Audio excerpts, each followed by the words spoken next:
Hai semua, nama saya Yelia Nuraini dari kelas 12 IPS 3. Di sini saya akan menjelaskan tentang ketimpangan sosial pelayanan berdasarkan standar kecantikan di Indonesia. Sebenarnya apa sih definisi cantik? Menurut saya, cantik itu didefinisikan sebagai sesuatu yang indah dan juga menarik. Kriteria cantik seorang wanita adalah yang bertubuh ideal, berkulit putih, dan berambut lurus hitam serta panjang. Dengan hadirnya globalisasi, makna kecantikan kemudian menjadi seragam pada setiap daerah dan juga negara. Cantik juga bukan hanya dari penampilan, tetapi juga bagaimana seseorang bisa menjaga kehormatannya sebagai seorang perempuan. Nah, bagaimana kalau semua itu menjadikan diskriminasi terhadap pelayanan? Saya juga sudah mewawancarai salah satu pengunjung di suatu kedai minuman.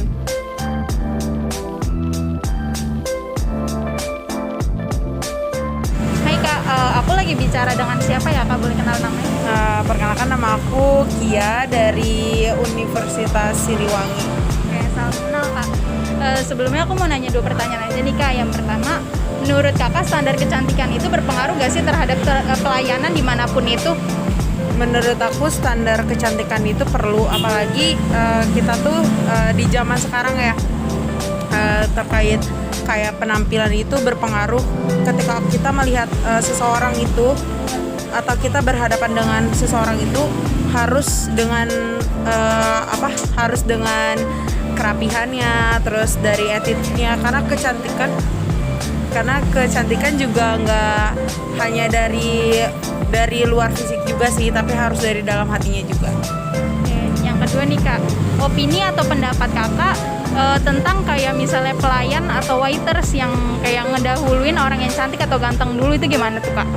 Menurut aku sih itu terlalu ketimpangan sosial banget ya, karena gimana pun customer itu adalah raja atau ratu ya, karena kan kita membeli gitu. Menurut aku itu sangat ketimpangan sosial banget. Di sisi lain, saya juga mewawancarai salah satu karyawan kedai minuman dan ini jawabannya.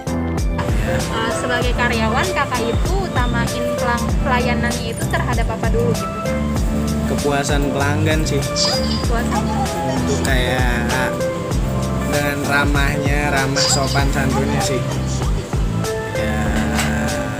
Kalau kita sebagai karyawan ramah, otomatis pelanggan juga seneng sih. Itu salah satu kepuasan pelanggan juga.